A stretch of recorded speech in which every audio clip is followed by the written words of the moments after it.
cepat. Silakan Pak Suha untuk mulai sisi belanjanya. Baik, makasih Bu Menteri. Teman-teman media semua, update berikutnya terhadap penyaluran langsung tunjangan guru ASN daerah. Ini sudah kita sampaikan dalam beberapa kali preskon APBN kita. Kita lihat bahwa kalau dulu sebelumnya tunjangan guru ASN daerah ini disalurkan melalui rekening APBD, sekarang mulai bulan Maret 2025 dilakukan penyaluran langsung dari kas negara di pusat kepada rekening masing-masing individual guru. Dan untuk alokasi tunjangan profesi guru tahun 2025 ini 66,92 triliun akan diterima oleh 1.522.000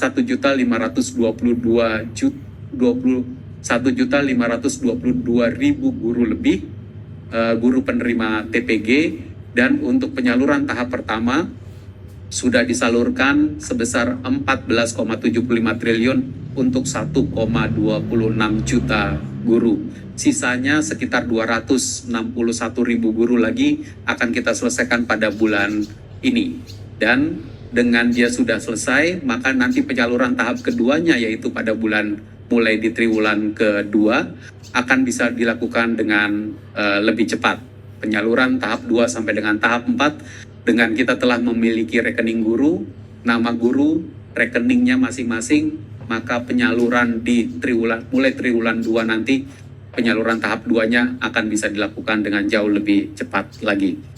Dan kita sudah mulai menerima beberapa testimoni dari ibu bapak guru kita yang ada di seluruh daerah yang berterima kasih karena sekarang penyaluran tunjangan profesi guru untuk ASN daerah ini langsung masuk ke rekening masing-masing, akurat, cepat, akuntabel, transparan, dan tentu meningkatkan kesejahteraan guru kita, menjamin supaya mereka bisa bekerja dengan baik, dengan ketenangan yang tinggi bahwa tunjangannya akan disalurkan tepat waktu, tepat jumlah, dan juga terukur. Slide berikutnya kita juga terus memantau beberapa realisasi program prioritas di bidang pendidikan.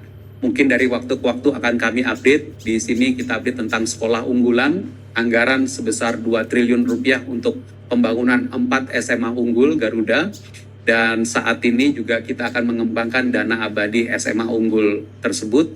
Dan tahap yang sudah terjadi adalah tahap awal konstruksi berupa groundbreaking. Sekolah rakyat juga sudah mulai kita anggarkan di tahap pertama untuk melakukan renovasi di 65 lokasi, dianggarkan 396 miliar rupiah, sudah mulai berjalan dan dengan harapan akan mulai menerima siswa pada tahun ajaran baru. 5.000 siswa lebih. Kontrak untuk renovasi ini sudah dijalankan. Ini adalah renovasi bangunan sentra rehabilitasi sosial, Balai Diklat Kementerian Sosial, dan juga beberapa dari pemerintah daerah. Tahap kedua nanti akan ditaruh di sekitar 85 lokasi, yang mungkin 45 lokasinya mulai dibangun di tahun 2025, dan 40 lokasi akan mulai dibangun di 2026, anggarannya nanti akan menyesuaikan. Revitalisasi sekolah juga adalah program unggulan di bidang pendidikan. Ada yang dilaksanakan oleh Kementerian Dikdasmen sebesar hampir 17 triliun rupiah untuk 10.440 satuan pendidikan baik negeri maupun swasta. Untuk revitalisasi madrasah yang ada di bawah Kementerian Agama, revitalisasinya dilakukan oleh Kementerian Pekerjaan Umum dengan anggaran 2,5 triliun rupiah dan ini sekarang sudah mulai bergulir untuk 2.120 madrasah. Berikutnya untuk anggaran prioritas di bidang kesehatan dapat kita lihat sudah dilaksanakan, sudah cair sebesar 47,6 triliun rupiah, sekitar 21,8% dari APBN. Ada yang melalui belanja pemerintah pusat 32,7 triliun dan ada yang melalui transfer ke daerah 14,9 triliun. Untuk pemanfaatan berbagai macam pemanfaatannya 47,6 triliun rupiah ini sebenarnya untuk segala macam kegiatan kesehatan. Ada yang benar-benar adalah tugasnya pemerintah pusat, namun ada juga yang membiayai hal-hal yang menjadi tugas dari pemerintah daerah. Sehingga ini kita laksanakan bersama oleh APBN maupun APBD.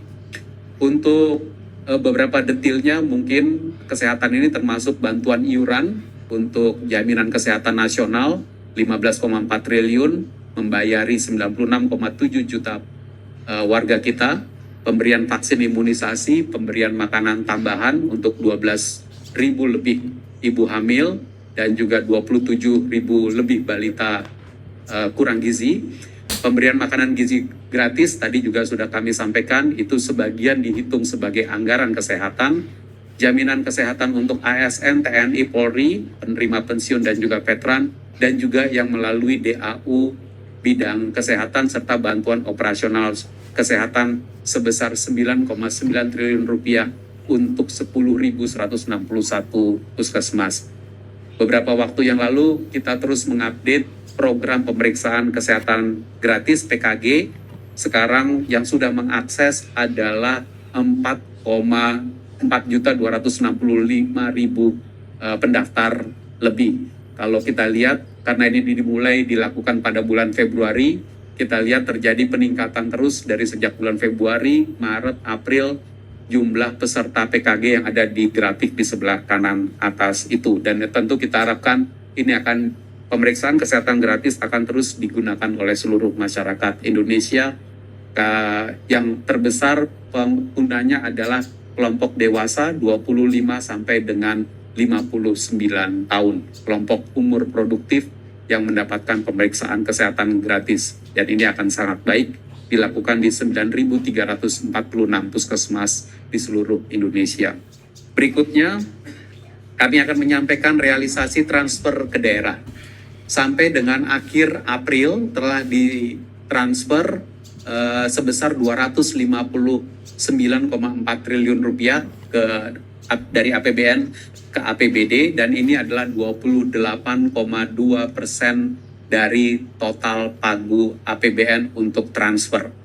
Dan TKD yang kita salurkan ini disalurkan untuk melakukan membiayai layanan publik seperti sekolah, puskesmas, melalui DAK non-fisik, bantuan operasional sekolah dan juga bantuan operasional kesehatan, serta untuk penyelenggaraan pemerintahan daerah melalui dana alokasi umum. Jenis-jenis transfer ke daerah bisa dilihat di sebelah kanan. Yang kuning itu adalah 2024, yang hijau adalah 2025.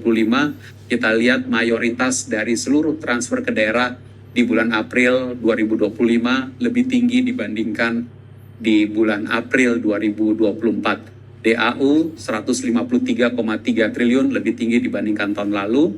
DAK non-fisik 44,5 triliun juga lebih tinggi dari tahun lalu, dan beberapa yang lain. Bisa lebih tinggi seperti ini karena peningkatan kinerja daerah dalam pemenuhan syarat salur transfer ke daerah. Jadi ini bagus.